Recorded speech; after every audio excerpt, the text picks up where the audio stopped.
So let's spend the time that we have together to talk about some general principles of how to go about doing this work.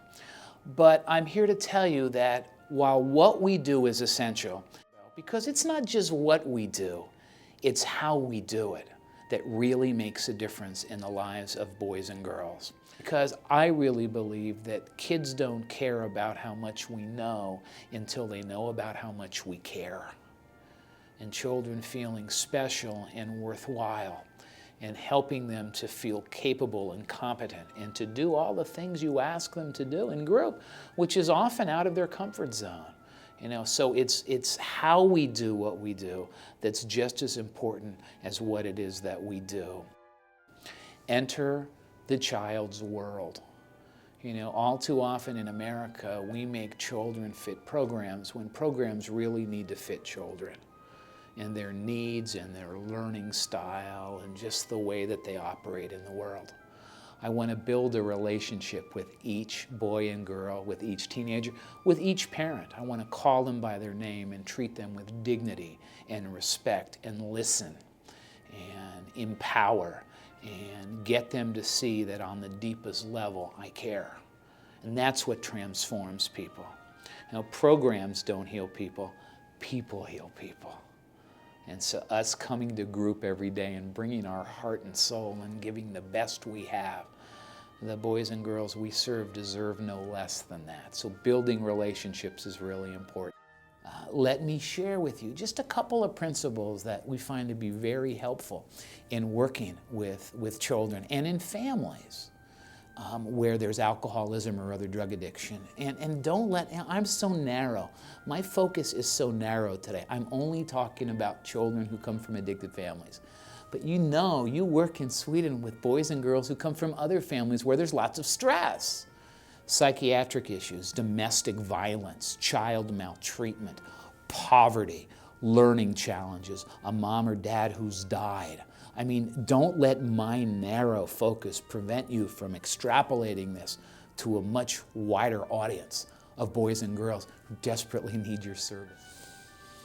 And I'm out in the hallway, just a few feet from where we're actually filming this, and waiting for the kids to come out. And the girl came out. Now, she had only said her name. She'd said one word in 45 minutes, right? She was listening. She was focused. But what she did was she took me by the hand. So she takes me by the hand, not going back to the group, but going farther away from it. And she stopped me right over by where our fish tank is, right where the aquarium is. And she looks at me, and even though I've got my name tag on, she can't remember my name. And she looks at me and just says, "Mister." She goes, "Hey, mister,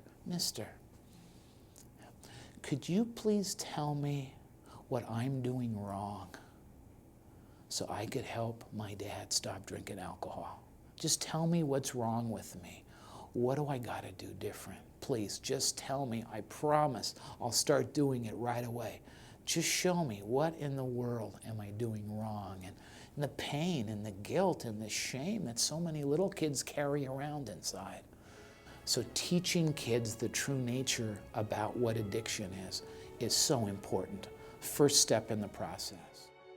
And helping them every step along the way is so important. I believe that we're farmers, truly. And here I'm a farmer in the desert. And all day long I'm throwing seeds. I throw seeds until my left arm hurts, and then I throw seeds right-handed. And every once in a while we throw a seed that touches a person's heart in that small little patch that's still fertile. And a genesis begins, a harvest begins. But there is so much work to do in Sweden, in the United States, all around the world. There are so many boys and girls who desperately need you, who desperately need me, who desperately need us, and need us to do the best we can to help show them a better way, to give them some help and a little bit of hope and some healing along the way. But because there's so much work to do, do you ever notice that we very rarely get to look at that harvest?